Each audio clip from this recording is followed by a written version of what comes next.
भगवान श्री कृष्ण की कई सखियां थीं। उन्हीं में से एक सखी द्रौपदी का श्री कृष्ण ने हर कदम पर साथ किया था।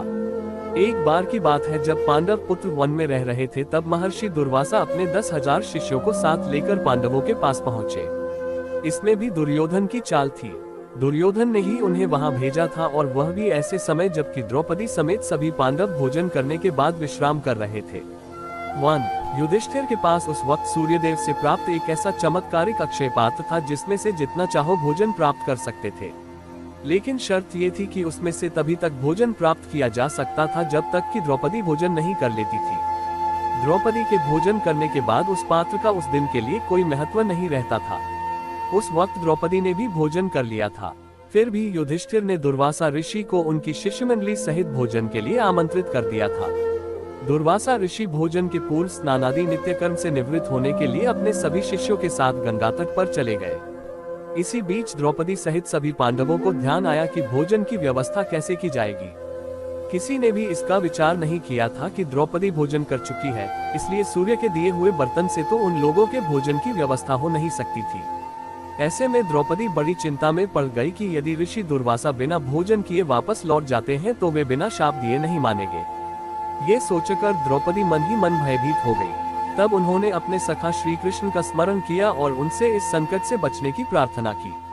उसने कहा, हे प्रभु, आपने जैसे सभा में शासन के अत्याचार से मुझे बचाया था, वैसे ही यहाँ भी इस महान संकट से तुरंत बचाइए। श्री कृष्ण ने द्रौपदी की पुकार सुनी और वे तुरंत वहां आ पहुंचे।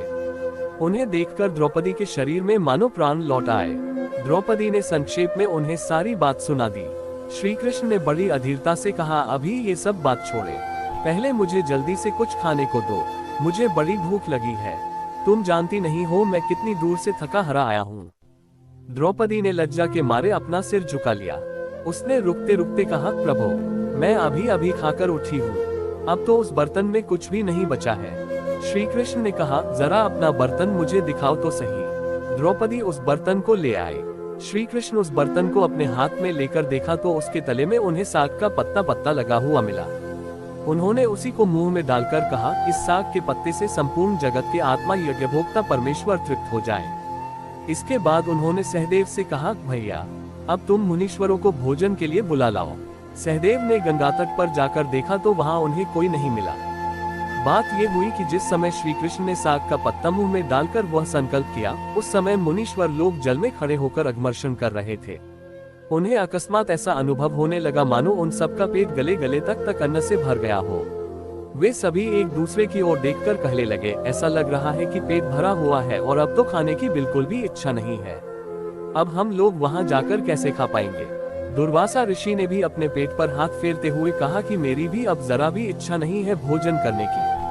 ऐसे में दुर्वासा ऋषि ने चुपचाप वहां से भाग जाना ही श्रेयस्कर समझा, क्योंकि वे ये जानते थे कि पांडव भगवत भक्त हैं और ऐसा नहीं है कि वे हमें थोड़ा बहुत खिलाकर रवाना कर देंगे। ऐसे में सभी लोग वहां से चुपचाप भाग निकले। सहदेव को वहां रहने वाले तपस्वियों से उन सबके भाग जाने का समाचार मिला और उन्होंने लौटकर सारी बात युधिष्ठिर से कह दी। इस प्रकार द्रौपदी की श्री कृष्ण भक्ति से पांडवों की एक भारी विपत्ति सहज ही टल गई।